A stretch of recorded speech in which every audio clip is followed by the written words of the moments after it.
So for the third reading this morning, I chose a piece that I wrote 2 years ago on the 5th of March in 2018. And I called it An Ordinary Walk out here in the mountains. It started out as an ordinary walk, my typical sleepwalking. Then I woke up and my senses shifted dimensions. A gentle voice teasingly asked, "Do you see what I see?" And then the veil lifted. Every tree leaf became a portal beckoning me into the beyond. Every breath I took was inspired by ÓLaoire, inviting me to rebirth myself again and again and again.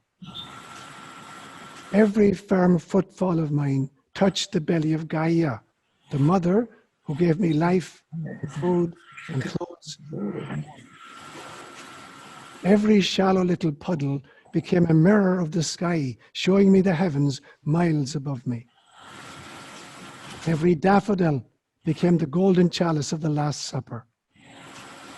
Even a fallen, long-dead, rotting tree trunk became a sapling that once waved in the wind as he walked the dusty roads of Galilee, speaking of the Father to the God-hungry people. Every plodding donkey on the way thought nostalgically of the time when he bore the fleeing family into Egypt, and later the triumphant Messiah into Jerusalem. Every cloud became the veil of Veronica, cooling his fevered brow on the long, painful journey to Golgotha. Every large stone became a brother of the one which afforded Jesus the privacy of the tomb, making it a thin place for 3 days as he readied his body for resurrection. To each, as I encounter them, I silently intoned Namaste. For what is Namaste but the recognition of the resurrection in each one of us, the awakened and the sleeping alike. Whether donkey or human, breath or cloud or stone, puddle or footfall, tree trunk or tree leaf or daffodil. There is no such thing as an ordinary walk. Words inspired by God. So I live about 10 miles from the nearest little town called Healdsburg. And I live on top of a mountain in the middle of the forest. And my nearest neighbor, Ireland, is about 1/2 mile away. And then the next nearest neighbor is another 2 miles from that. So I don't hear any noise up here, except occasionally a plane at 37,000 feet. And sometimes I look up to see if I can see the plane. And if it's leaving a vapor trail, it's very easy to see it.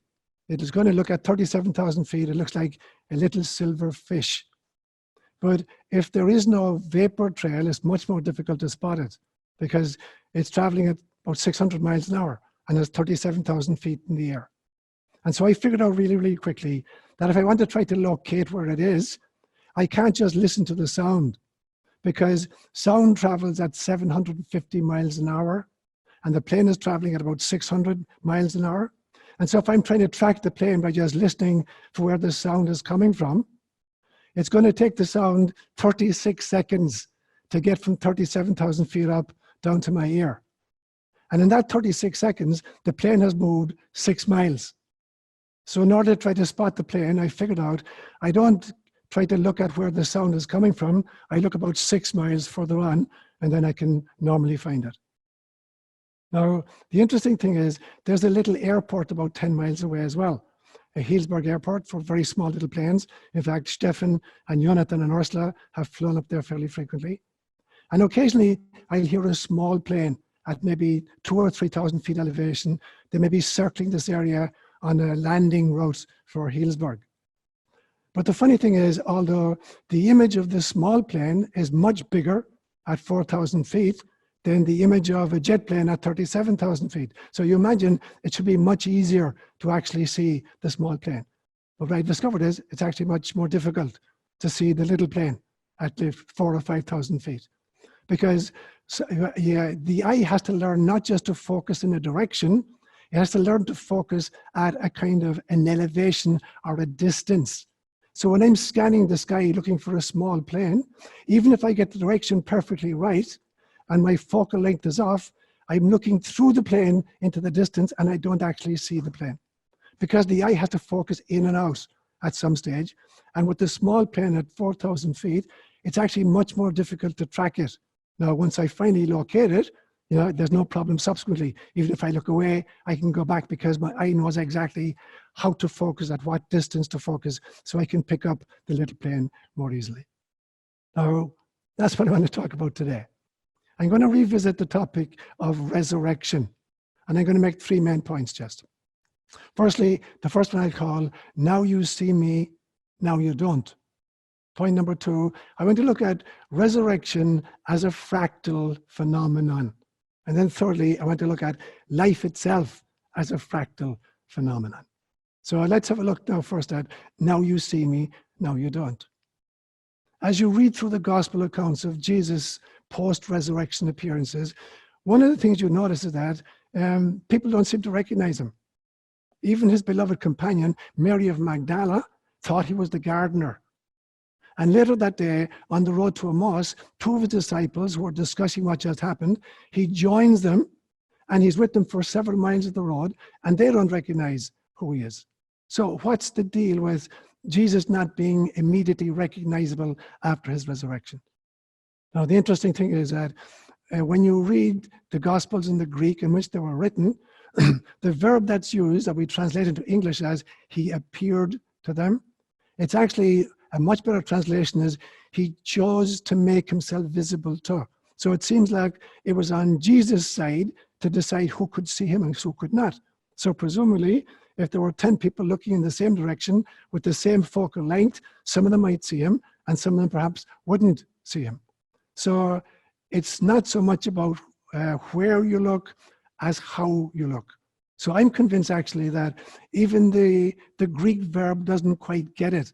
It wasn't that Jesus was choosing to make himself visible to some people and not to other people, but that people had to learn how to shift their focal length in order to access this new resurrected body of Jesus Christ. In the same way that I had to learn how to focus to see these small planes from Healdsburg Airport. Even if I got the direction correct, and I didn't have the focal length correct, I was actually looking through the plane and not seeing the plane in the process. And so people who were experiencing the resurrected Jesus, it wasn't just enough to be looking in the direction. So, oh, look, there he is standing by the door. If the focal length were different, and I'm not just talking about the physical focal length of the lens inside in your physical eyes, I'm talking about a much more mystical reality than that. And so was it that somehow he afforded them an extended sensorium? So typically, we can only see between 400 and 700 nanometers. Below 400 nanometers, you're in ultraviolet. And there are 3 levels of ultraviolet. Ultraviolet A, B, and C, all the way down to about 200 nanometers. And then there's infrared, which are longer wavelengths, but have less energy. And so was it that somehow Jesus afforded some people the ability to extend the range of their sensorium or their vision particularly? Was that how he did it? Or was it done through imagination? And again, I'm at pains to point this out again and again and again. When I use imagination, I do not mean fantasy. Fantasy is the faculty that allows us to make up stuff which is not real. Imagination is very different. Imagination is the faculty that allows us to alter our state of consciousness volitionally, enter into different dimensions, encounter energies and entities in those other places, interact with them, and then bring that learning back and cross-fertilize it with this waking state of consciousness. So was it somehow that people who knew how to activate that level of themselves could encounter the risen Christ in a way that other people couldn't? And there's a fascinating thing that there seem to have been some kinds of triggers that allowed this process to happen almost spontaneously. And the triggers seem to have been the breaking of bread, what we would call a Eucharistic encounter. That so many of the appearances of Jesus after his resurrection took place when there was some kind of a breaking of bread happening, some kind of a Eucharistic experience. And in a homily a few weeks back, I said to you that I really believe that When you understand how to celebrate Eucharist properly, you're going to go completely trans-rational. I do not mean irrational, I mean beyond rationality. And transcending means incorporating, but going beyond, not abandoning what is coming before. Any more than a tree that's reaching to the heavens is abandoning its root system in the process. It's connected with its roots, but it's reaching towards the skies. So I believe that a Eucharist properly understood and properly celebrated allows us absolutely to go trans-rational, to go beyond reason, to go trans-sensory, to go beyond the range of our normal senses, to go trans-dimensional, to go trans-personal, becomes a community event, to go trans-temporal, we step outside of time, to go trans-spatial, we go outside of the notion of space and time. So Eucharist is one of the ways, one of the triggers that seem to activate this for people after the resurrection of Jesus Christ. So it's obviously easier. A resurrection appearance or a resurrection encounter is much easier if both parties are doing some kind of transcending of the normal states. So I'm going to use a dumb kind of an example. Suppose a friend of yours from out of town is visiting and he's going to be staying in the Hilton Hotel in the nearest town to you. And he says, I'm on the 5th floor. I have a room on the 5th floor. I'd love to meet for lunch. So could we meet in the lobby at 2 o'clock? And you drive to the hotel and you go into the parking garage and you have to go down 2 stories to get parking. So you're 2 stories underground and he's 5 stories above ground, and you're going to meet in the lobby, which is at the ground level. So you're going to have to go up 2 stories to meet him, and he's going to have to come down 5 stories to meet you. Now, I think that that's what happens, that in these post-resurrection appearances, Jesus had to somehow reassemble a denser body than is resurrected. He had to come down a few floors, but not all the way down into physicality. And those who saw him had to go up a few floors. It's not that they're just operating from normal sensorium, but they've transcended a little bit. And in fact, you do this on a nightly basis. Anytime you have a significant dream of somebody who has died, if you have a very moving dream in which, let's say, a dead grandparent appeared to you, and you say, I wonder, was that a dream or a real visitation? The reason that you were able to encounter them is because in your dream state, you've gone up 2 levels. You've gone from your physical body to your etheric body to your astral body where you're dreaming, which is far less dense than your physical body. And your grandfather is coming down 4 or 5 levels from a kind of pure spirit reality down into the astral level, and then you can have this meeting. So I believe that this is some kind of a spiritual, psycho-spiritual explanation for the occasions in which Jesus was encountered by people after his resurrection. Now, what does that say about our own mystical experiences? To have any kind of a mystical experience, you have to learn how to shift modalities. You're not going to have a mystical experience if you're totally identified with your intellect or with your sensorium. It is not going to happen. Unless you learn techniques to go trans-rational and trans-spatial and trans-dimensional, you're not going to have mystical experiences. And so, for instance, unless you have an experience into which you can put the event, it's going to be very difficult for you to actually have that experience. If you didn't have any knowledge, for instance, of plant life or flora, you could never infer a golden daffodil from this ugly bulb that gave birth to it. If you knew nothing about flowers or knew nothing about plant life, and you were presented with this ugly bulb like an onion, and you were told to believe that's going to become this gorgeous daffodil, you wouldn't believe it.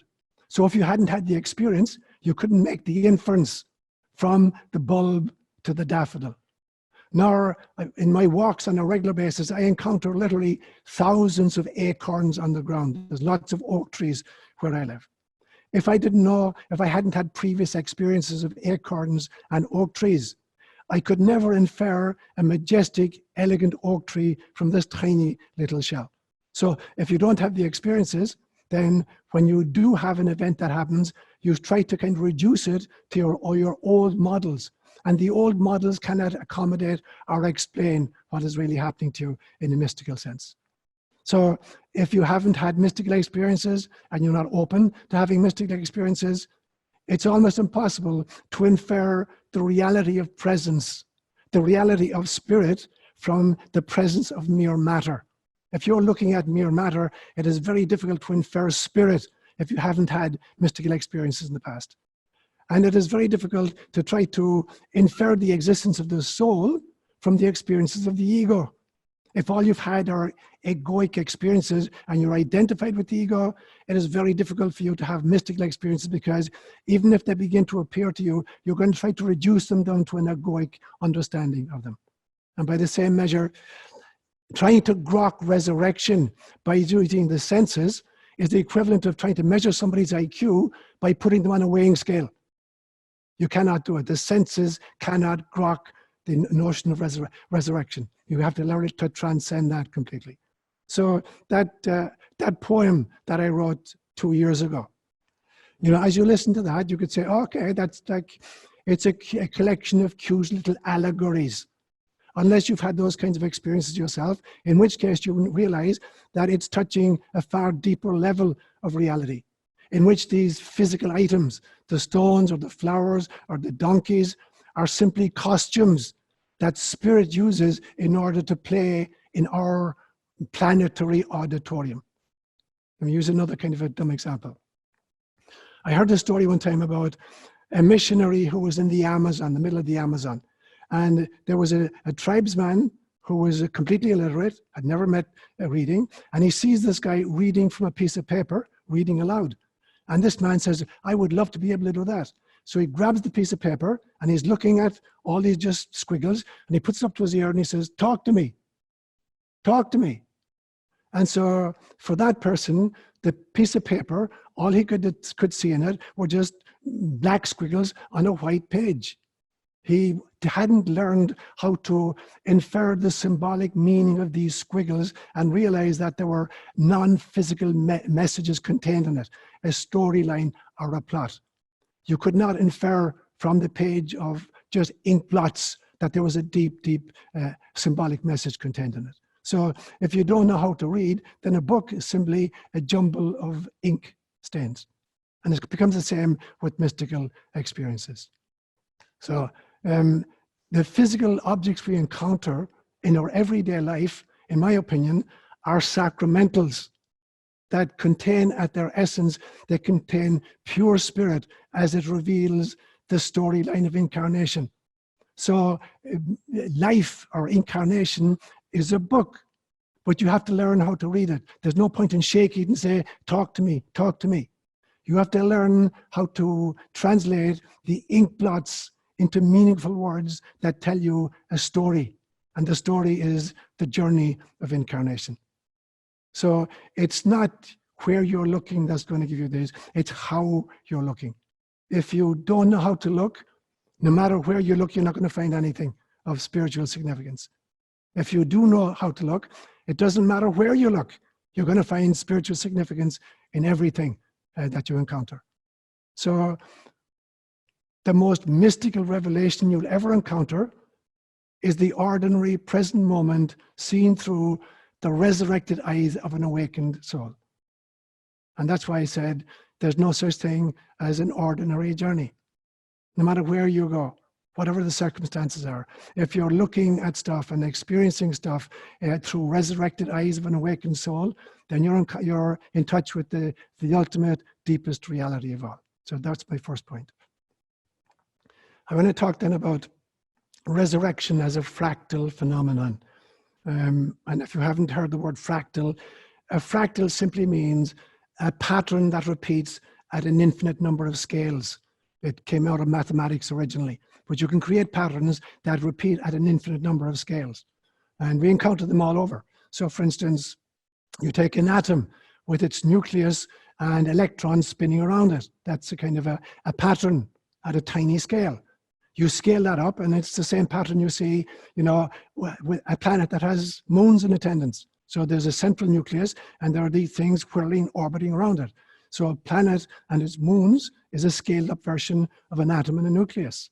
You go up further, you have a solar system, and a solar system contains a sun and then a whole bunch of planets that are orbiting around that. So that's just another scaled up version of the fractal, of the same pattern. Or you could take, for instance, a galaxy. And a galaxy is basically, you know, a great big black hole in space around which particular solar systems are orbiting. And I'm convinced that at the center of this universe of ours is a mega star or a mega black hole around which, you know, the galaxies themselves are spinning. And it may well be that this little universe of ours is simply in the orbit of a far greater mega universe. I have no idea. But that's what I mean by a fractal. The same pattern repeated at an infinite number of scales. Now, I see this pattern, this fractal pattern of resurrection, I see it all around me. I see it in my own body and in your body. So for instance, your heart is beating about 70 times every minute. So literally with every heartbeat, you're resurrecting yourself, you're regenerating yourself. You breathe typically about 18 times a minute. And with every breath, you exchange millions of molecules of matter with the environment or with other people. And so every time you breathe in and breathe out, you're dying and rising again. You're recreating this fractal pattern of resurrection. Every day you wake up in the morning, in some senses, is a fractal, you know, scaled up version of yesterday. So every morning is a resurrection experience. Every 7 years, your body sheds every single cell in its body. Every single one over a 7-year period. There's not a single cell left in your body today that was there 7 years ago. Even though you look at a photograph from 10 years ago and you said, that's me. How do you know that's me? You recognize it because, you know, the new cells have come in according to a pre-existing blueprint. So it looks a little bit like you, but it's not you if you're talking about your physical extension. Incarnation itself, every lifetime you live is a resurrection of a previous lifetime that the soul had. And on a community level, even as an entire planetary system, there have been revolutions that have actually created incarnations and resurrections. And I just mentioned 5 of them very briefly. These kind of revolutions in consciousness. And the first great one happened about 70,000 years ago, when we went from Homo sapiens to Homo sapiens sapiens. Homo sapiens existed for about 200,000 years, but they didn't have language. They couldn't manipulate symbols intracranially. So only 70,000 years ago, at the advent of Homo sapiens sapiens, did we move into what's called the cognitive revolution. A revolution from just being purely rational animals to being rational elements who could think symbolically and therefore speak in languages. So that was the first great revolution 70,000 years ago. The agricultural revolution totally changed humanity about 12,000 years ago. This was the invention of the digging stick, what we call in Kenya, the jembe. This totally changed human society about 12,000 years ago. The third great one would have been the scientific revolution beginning in the 1450s, about 600 years ago, that radically changed how we interface with our reality. And then about 300 years ago, we had the Industrial Revolution that radically changed life on planet Earth. And then almost in our own time, about 100 years ago perhaps, the Information Revolution that's revolutionized how we communicate and live our lives. Now, the interesting thing about this is when you examine the timeline between these revolutions, it took about nearly 60,000 years to go from the cognitive revolution to the agricultural revolution.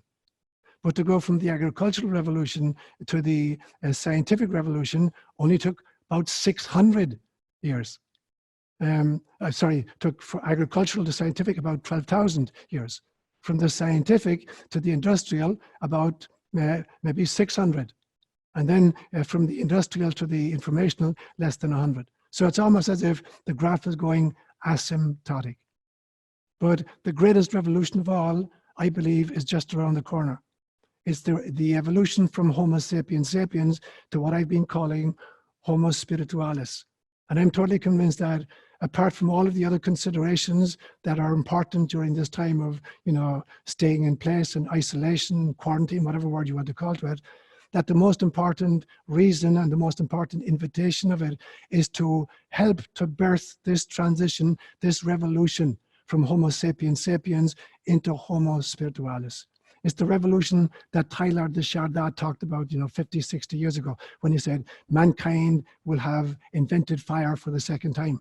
When we go from this idea of our present notion of life on planet Earth to this deeply, deeply spiritual notion of life on planet Earth. So that's for me what it looks like, at a fractal level when I think about resurrection. That's my second point. My third point then, I want to look at life itself, not just resurrected life, but just life in general as a fractal phenomenon. And you've heard me say many, many, many times that I really believe that, we are characters in God's dream. One of the mantras I say every night as I'm falling asleep is, there is only love, there is only God. There is only love, there is only God. Everything else is an extrapolation or a manifestation of that deep reality. And so ultimately, I believe that there is only God and that we are characters in God's dream. And I have this kind of mantra I've said to you many, many times, that life as we experience it is simply a dream that the ego is having.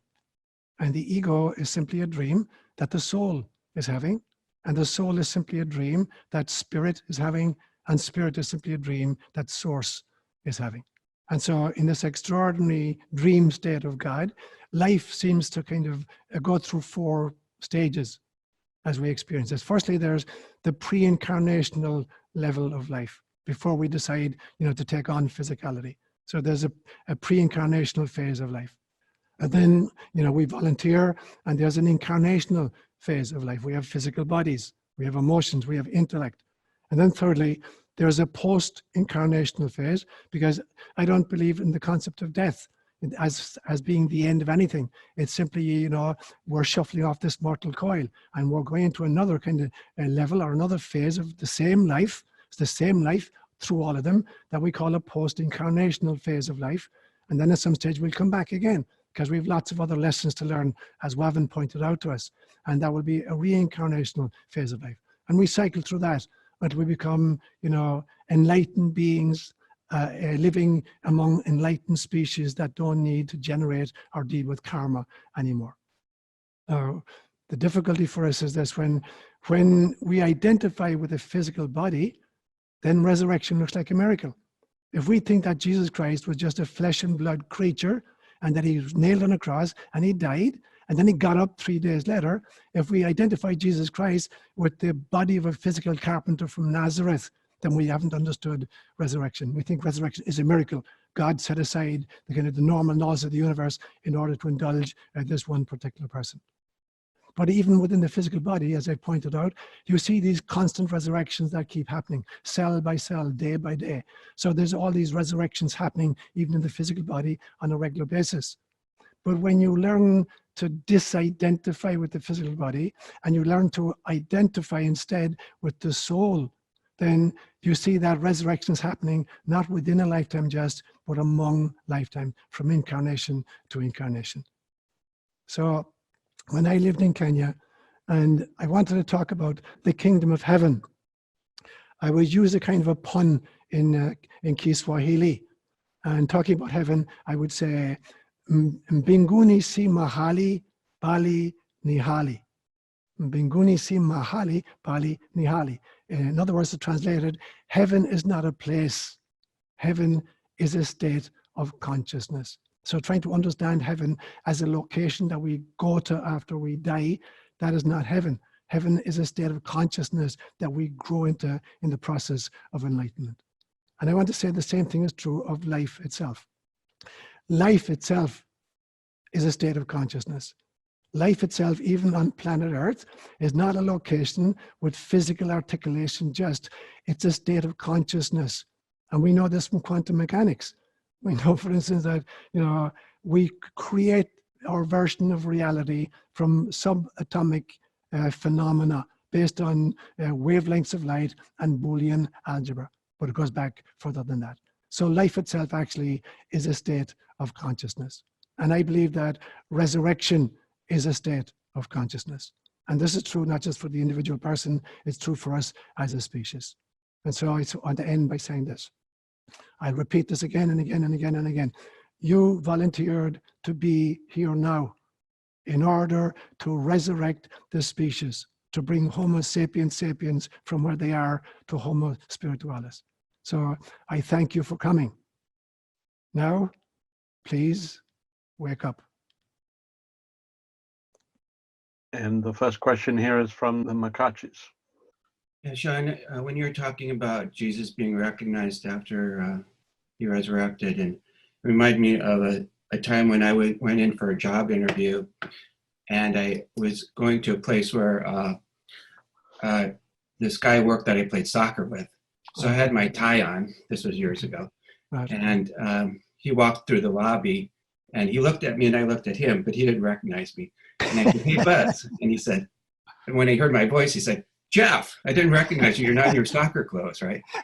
And so I thought maybe Jesus wasn't in his soccer clothes, right? When he came back. But sort of secondly, I'm thinking that the apostles, when they saw him, are now thinking, hey, Jesus told us we're going to really have to step up our game after he leaves. I wonder if they wanted to see him. I don't know if I'd want to see him. Brilliant. From the standpoint that you're saying, they had to look in a different way to see him. Right. And then, like, thirdly, when you talked about the Shroud of Turin last week, right. I was thinking, the day after that you talked about it, the day you're talking about it, I was all excited because I've studied a little bit of the Shroud of Turin and know a little bit about it, not as much as you had mentioned. But I thought, a day or two later, I don't have that same sort of enthusiasm. I forget, and I kind of, fall back to sleep, if you will. Right. But I thought, well, that's sort of like why do I do that? And I'm thinking I need to step up my game, and I really don't want to get out of my comfort zone and be, sort of my lazy self. Mm. But they're great observations and great questions. Yeah. So I'm thinking of you because I've seen you play soccer and you were really, really good. And I'm thinking that a guy's meeting you with a tie, you're going to have no idea who this dude is. So I'm just wondering, did Jesus go around mostly with a carpenter's belt and a hammer and a saw and a chisel? And now after his resurrection, he's now wearing his carpenter's belt and they don't recognize him. I'm being facetious, obviously. Mm. But the truth is, that, when we're not expecting to see something, often we can't see it, even if it presents itself. There needs to be some kind of a shift of perspectives or, expectation in order for that to happen.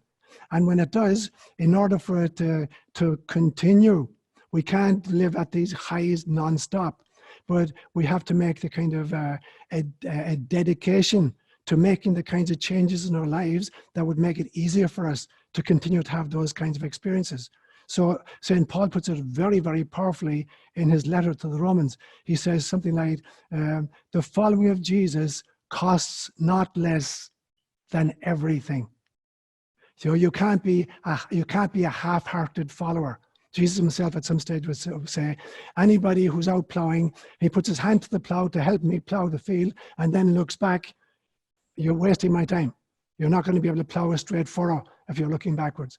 And so the following of enlightenment, whatever tradition you're pursuing, whether it's the Jewish, tradition, Kabbalah, or whether it's, Buddhism or Hinduism or Islam or Christianity, unless you're prepared to dig into the deep mystical origins of it and to commit yourself on a regular basis, event by event, relationship by relationship. Which doesn't mean that we're not going to forget. Of course we forget. But there has to be some kind of a mechanism, a mantra that reminds us of who we really are and why we really came down here. And often, it's difficult to do it and the cost is huge. It means that everything about it, every thought, every word, every action, every relationship, you must be kind of measured by this level of compassion and love and forgiveness. And it's really, really hard. And a lot of us don't want to sign up for that. So great observations, Jeff. So carrying it on a day-to-day basis, I think having some kind of a prayer life, getting out in nature, meditating, writing poetry, anywhere that you can shift your mind into a trans-rational arena is going to help you to kind of fertilize the spiritual life, which is at the core of yourself anyway. Thanks, Jeff. Yeah. Thanks, Jeff. I'd like to call on Paul. Paul, you need to unmute. Thank you very much. I have a question. When you talk about the resurrection, do you see it as a physical resurrection or something else? And then if it's not a physical resurrection, what happened to the body in the tomb? And if it was a physical resurrection, what happened to the body after he was done talking to everybody? Okay, brilliant. It's a great question, Paul. So the first, I'll make two answers to it. The first answer is that we totally misunderstand body in our Western kind of physiological and scientific models. We think that the body is, this kind of bunch of systems like the cardiovascular system and the endocrine system and the neuronal system, and the musculoskeletal system, and you put all those together and they constitute a single body. The Egyptians had two levels of body, what they call Ka and Ba. One is physical and the other is etheric. The Greeks, and the New Testament has been written in Greek, the Greeks had three different words for body. And Paul is using all three, particularly when you read Paul's first letter to the Corinthians, chapters 11 and chapters 15. There are three words. Sarx means the physical body. Soma means the energetic body. And pneuma means the spiritual body. And Paul will say very, very powerfully, sarx cannot inhabit the kingdom of heaven. The physical body cannot inhabit the kingdom of heaven. So he's differentiating between the sarx, soma, and pneuma when he's talking about Eucharist in chapter 11 of the 1 Corinthians and resurrection in chapter 15. Now, Hinduism has a much more developed model of body than even the Greeks. They spoke about 7 different levels: physical level, etheric level, astral level, mental level, psychic level, soul level, and cosmic level. And so we exist at all these levels. So when we come from God, when souls are spun off from source, when God self-fractures and spins off herself as souls, that's the first, break. The second one is this soul body takes on psychic capabilities. The third one is it takes on mental, intellectual abilities. Then it takes on emotional, astral abilities. Then it takes on etheric energy abilities, and finally has a physical articulation. So the physical body is simply the printout of previous online versions of who you are. Now, when I think then about the resurrection of Jesus, I'm thinking of two different things. I'm thinking firstly that in order to encounter the risen Jesus, the apostles, as I explained, had to shift their state of consciousness and go up 2 levels of vibrational frequency into the astral plane, and for Jesus to come down several levels into the astral plane. So there could be an encounter at that level. Now, does that mean that he didn't actually have a physical body, and then what did he do with the physical body when he was finished, appearing to his disciples, or what happened to the physical body in the tomb? You and everybody here created a physical body for yourself. How did you do that? You took a blueprint, you can call it, your astral body or your soul or whatever it is. At some stage, you took a blueprint, which is non-physical and completely unavailable to the sensorium. And somehow, by lowering the vibration sequentially, you created a physical manifestation of that blueprint. Now, you resurrected that blueprint on every day and every breath, and from lifetime to lifetime. For me, it is totally possible that Jesus, being the avatar he was, actually recreated another physical body temporarily in order to encounter these people. So it may well be that he actually, from the same original template, created a new physical articulation of it, in which case he would be able to say, I'm hungry, can you give me a piece of fish to eat? Put your hand into my side, feel where the spear went in. Look at my hands, look where the nails went through. Well, what happened then? Where did the body go? That the original body dissolved. I spoke last week about a teaching in Buddhism where they talk about some great avatars when they come to the end of their lives, that they sit down in meditation and they disappear into what's called a rainbow body. The body itself dissolves completely into a rainbow. And this is not a big stretch, because all matter is simply frozen light. Everything, whether it's a table or a physical human being, it's all composed of frozen light. So if you can reduce a physical body to frozen light, it's going to act as light will act. It will go as light goes. So for the Buddhists, it becomes a rainbow effect. And for Jesus, it seemed, according to the Shroud of Turin, this nuclear explosion between 2 sheets of linen. That's how he exited the previous physical body of his. And then he chose, I believe, if he wanted to, he chose, to recreate a second version using the same original blueprint. So what happened to the original body? It dissolved into its light components, and he created a second one for the function of just having interactions with people who are stuck in some kind of physical understanding of reality. Great questions, Paul. Thank you very much. That's a great answer. Thank you, buddy. Thank you. Call on Karen. Oh, so I had questions about what you're discussing as the transitional arena, and wanting to ask about random, but maybe they're not random, kind of impromptu shifts that occur in certain places. And secondly, whether those kinds of events are personal memories or whether they're you're kind of dipping into the Akashic record. And how, if you could just comment, I don't know that there's real answers, but anyway. There's always answers. If you're Irish, there are always answers. They may not be good answers, but there'll be answers. So the first thing I want to comment on the last statement you made, are these personal memories? Are you just dipping into the Akashic records? The Akashic records are your personal memories. And I say this for two reasons. Firstly, everything you've experienced in every incarnation is now kind of archived at the Akashic records, and all the experiences of others. So are there personal records, and ones belong to others? There are no others. When you get to the level of soul and source, there are no others any more than your index finger is other to your little pinky. They're just articulations of the same you. And so everything contained in the Akashic records belongs to you when you understand that you're a cosmic being, not just an individual human being. And so personal and Akashic are the same thing for me.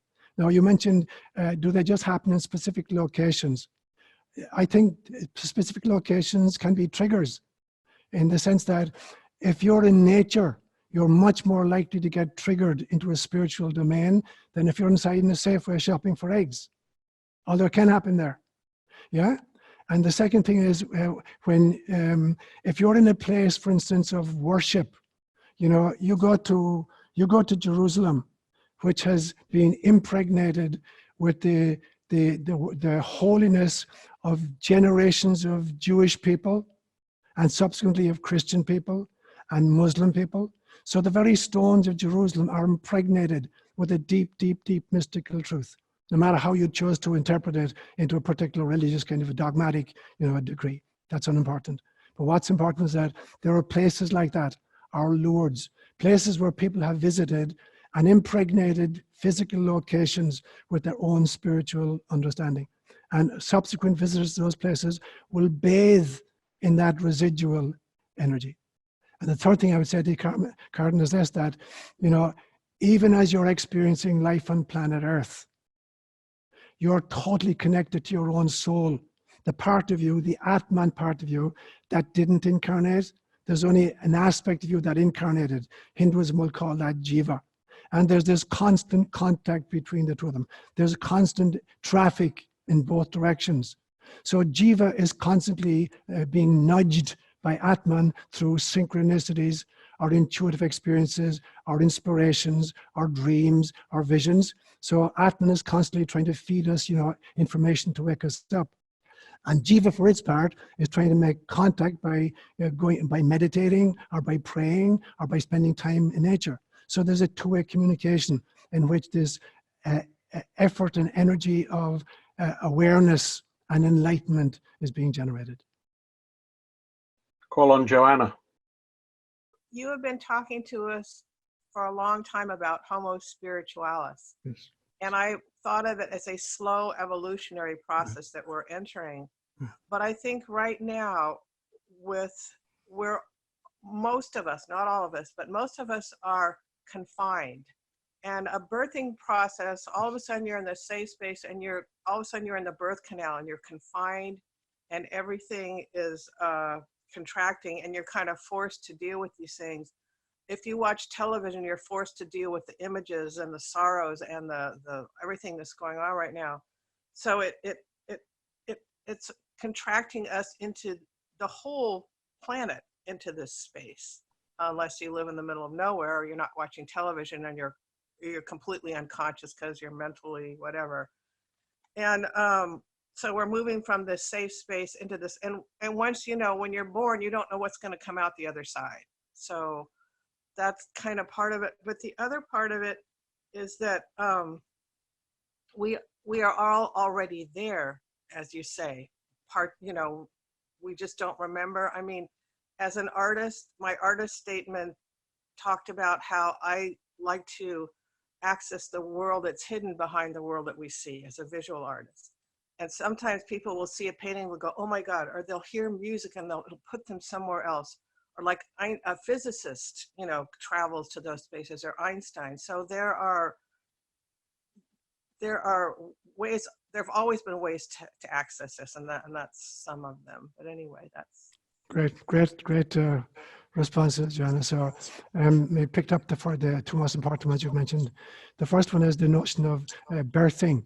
I mean, I know that you were a doula for a period of time and that you attended many births. So even the language that we use, we talk about a woman being in confinement during the last stages of her pregnancy particularly.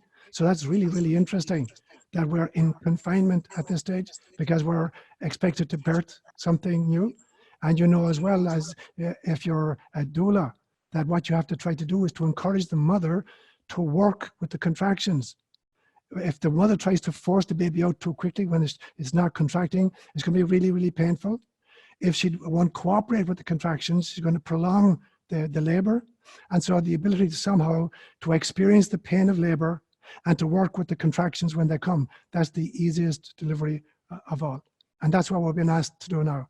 We're experiencing, you know, contractions and isolation and confinement. And the question is, are we going to try to work with the contractions? Do we have the vision of a baby at the end of this? Are we just totally, you know, a vision of the pain and we're overcome by the pain and the fear? And that's all we're thinking about. So I'm totally convinced that this is the time in which we're being asked to birth this new Homo Spiritualis. And as I pointed out, the curve is going, the graph is going asymptotic. It took 60,000 years for the, you know, between the first and the second revolutions, only 12,000 years for the second interval, only about 600 years for the third, 300 years for the fourth, 100 years for the fifth, and now the next one is coming. So how quickly are we prepared to birth this new reality? It will only be birthed by those people who are prepared to let go of all anger, all judgment, all unforgiveness. Anybody who's still harboring thoughts of anger or fear or anxiety against anybody is working against the contractions and trying to force out a baby that's going to be really, really traumatized in the process. Here is the time for us to examine our hearts. If we're really serious about the vow we took to be here now, to birth Homo Spiritualis, the first stage is I have to look into my own heart. Where is there anger there? Where is there unforgiveness there? Where is there fear there? And until I expunge that, I'm not be able to birth any kind of love, any kind of a healthy baby in the future. So person by person, community by community, nation by nation, we've got to kind of get rid of all the gunk that we've carried historically over the entire span of Homo sapiens on planet Earth and replace it with real compassion and real love so that the baby we give birth to is birth in love. Like to call on Andreas, the Braze. I was just inspired by the looking at resurrection in nature, looking at caterpillars and how they go into their chrysalis, and fascinating by how they completely dissolve their body.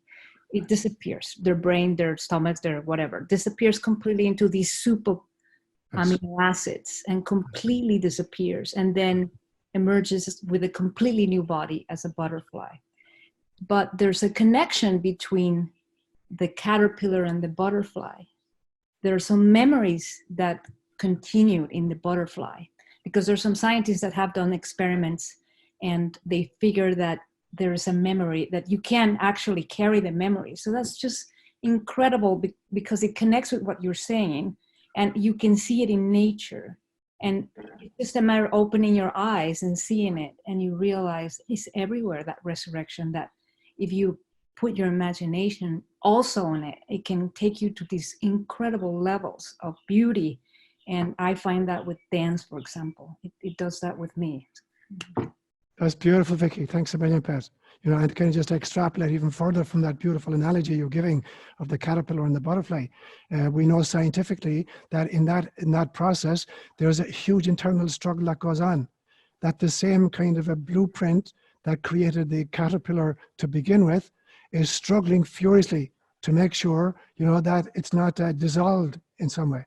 And so it's struggling furiously to maintain the kind of the blueprint in the way in which it experienced it as a caterpillar.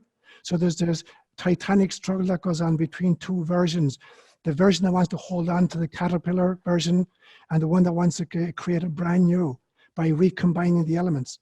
And eventually, obviously, the blueprint, the new blueprint wins out.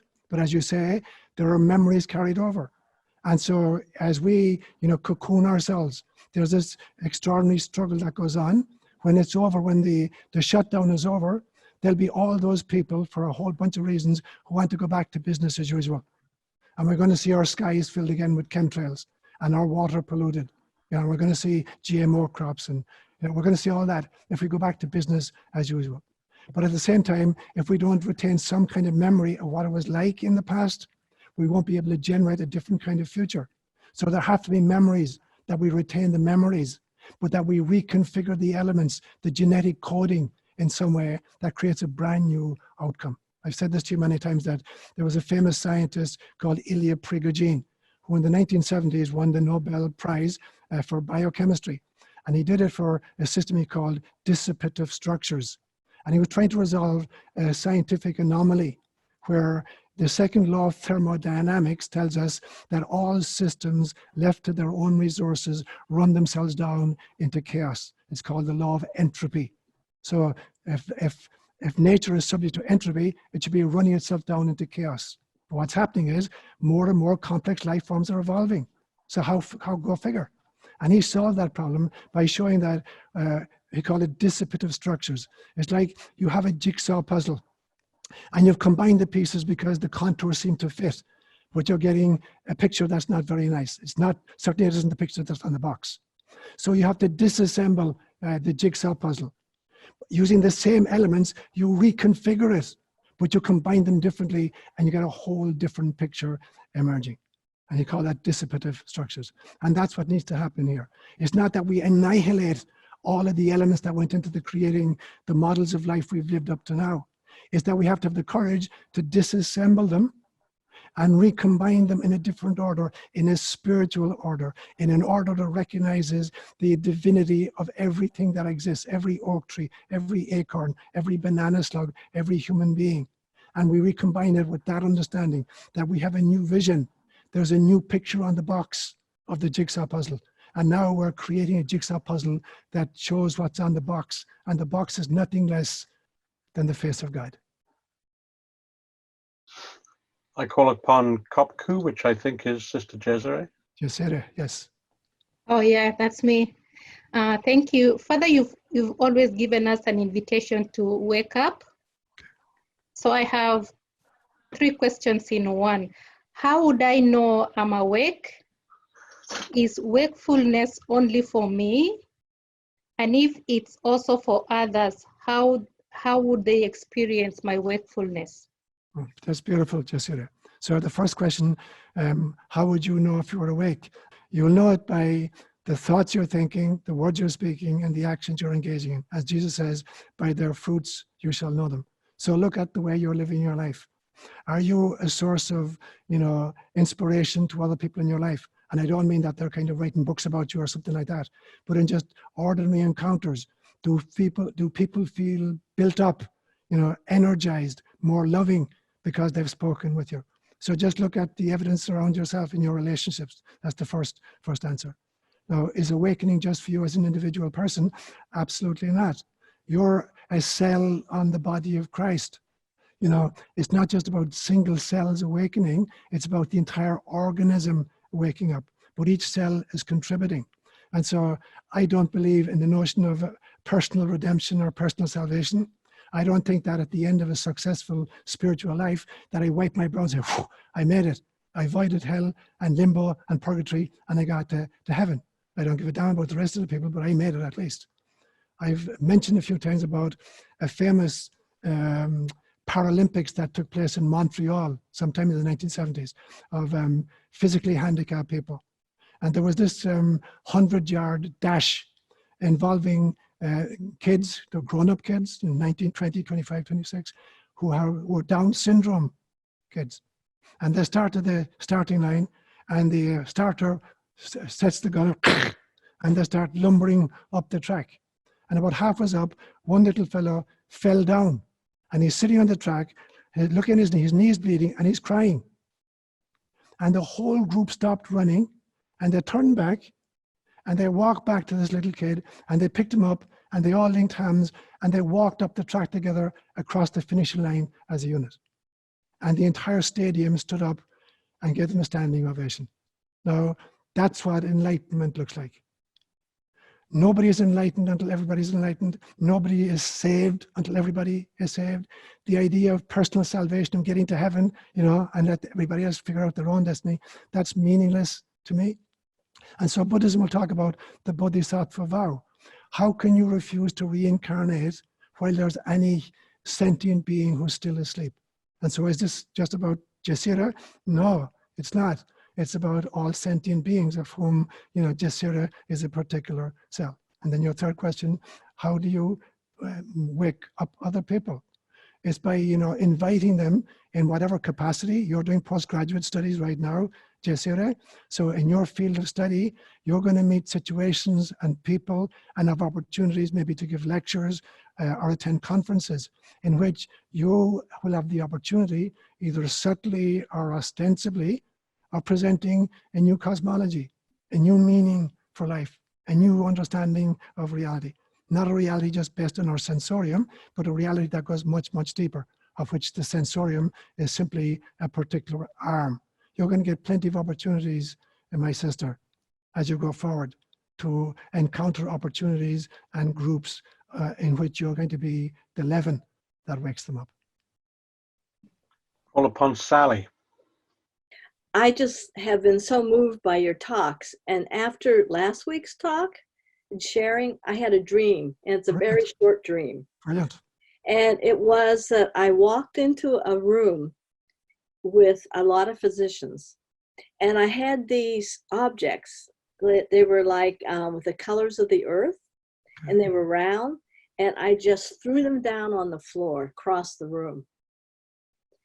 And in looking at the dream, it was like a divination. Brilliant, brilliant. Here it is. Okay. And the physicians immediately went like, oh, is she part of this, or is there another group she would be better in? Okay. And so in working with the dream, because I have a Jungian psychologist, Brilliant. and talking about your sharings, she said that it was like, and I felt it was like, okay, it's time to sing our songs. You know what you said about the Aborigines? Yes, yes. Time to sing our songs. And I have no idea what those runes or divination stones meant, but I don't have to. Yes. I sent the vibration in. And so what I've been so excited about is for everyone to go into that state and sing their song, just like the Aborigines did, to bring in the new level of consciousness. And it can't be from the egoic thought level. Because afterwards I was in the kitchen with my vitamins, and all of a sudden I started rattling. Brilliant. And it's just like, yeah, why not? You know, that's part of it. That vibration without thought. Okay. So that's beautiful, Sally. Thank you so much, Levine. What comes to mind for me when I hear you, it felt like actually runes, very definitely the runes, this ability to kind of predict or to recognize new kinds of patterns. And the fact that in rune throwing, that you're getting rid of them, you're throwing them away. In some senses, you're allowing the universe and the laws of the universe, whether it's gravity, you know, or kinetic motion or whatever, to determine the final kind of distribution of the elements. So in some senses, you're trusting to nature to birth a new configuration, just like my friend, the scientist did, you know, Ilya Prigogine, in recombining the elements, except you're allowing nature herself to find the combination and the reconfiguration.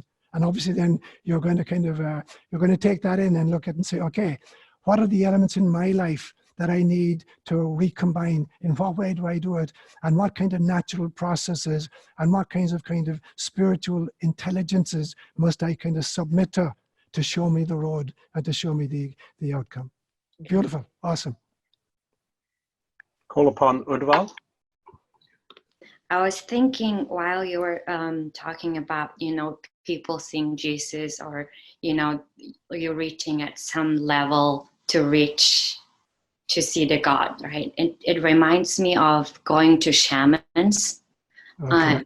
So when I first go to shamans, I expect some miracle, from the shaman, but I always end up like reflecting on my thoughts and my actions. So it just reminds me of going to shaman. That's brilliant. That's brilliant. So let me just give you a little bit of background to those who don't know Udval.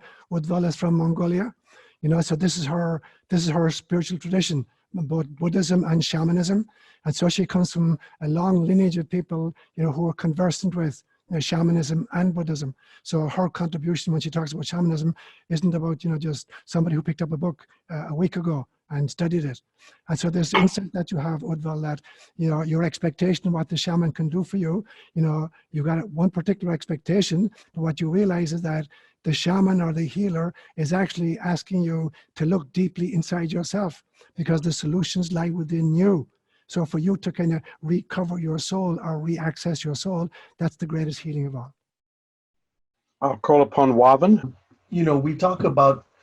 We have a human-centric conversation, right, about what this means to us, et cetera, but we tend to forget we're not the only sentient beings on this planet, right? We think we own the damn place, and we treat it like that. We have for thousands of years, and that's part of what's going on. Absolutely. I mean, you see the stories of the lions in Africa, like basking in the road, having a suntan, and all the creatures in the air, you know what I mean? Yeah, in the ocean, right? Absolutely. And this arrogance we have when we go back, right, has got to change too. It's not just about us going back to our normal.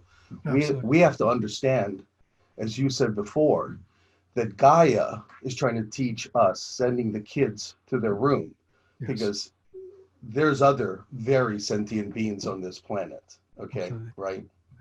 And if we don't get it, that they're not there for our pleasure and our consumption and our entertainment, right, there's going to be a lot less of us here. And that's one way to accomplish less impact on this planet.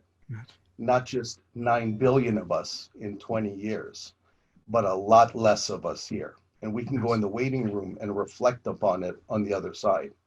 Right. What do you think? I think you're right on. Absolutely right on. Pisses me off. 100% that this is an opportunity to revisit how we're doing life on planet Earth. Not just so we can kind of learn as a human species to harvest even more goodies for ourselves, no matter what the cost on our mother is, but to realize, that we are children among many, many other species, many of whom we've committed genocide, not just genocide of other human beings, but genocide of other life forms. We're well through the 6th great extinction. The previous 5 extinctions have been kind of natural disasters, like comet strikes or stuff like that. This is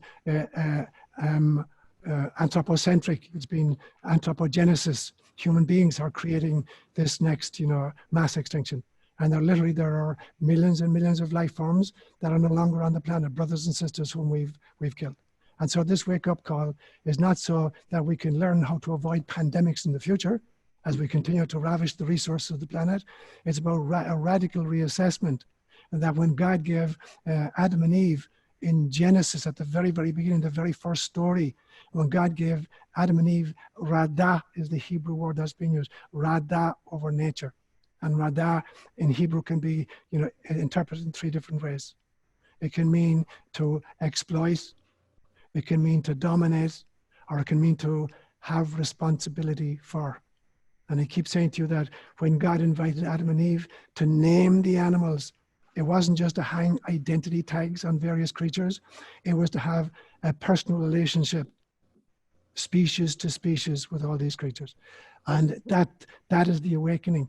The awakening is not just, you know, Homo sapiens sapiens becoming Homo spiritualis so that we can kind of harvest even more goodies. It's about becoming Homo spiritualis so that we can see the spiritualis in all of the other creatures with whom we share the planet.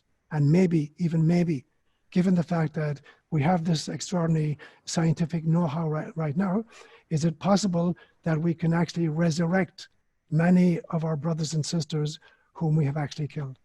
That we can actually bring back onto planet Earth some of the life forms that we have rendered extinct? Is it possible that at some stage in the future, there will be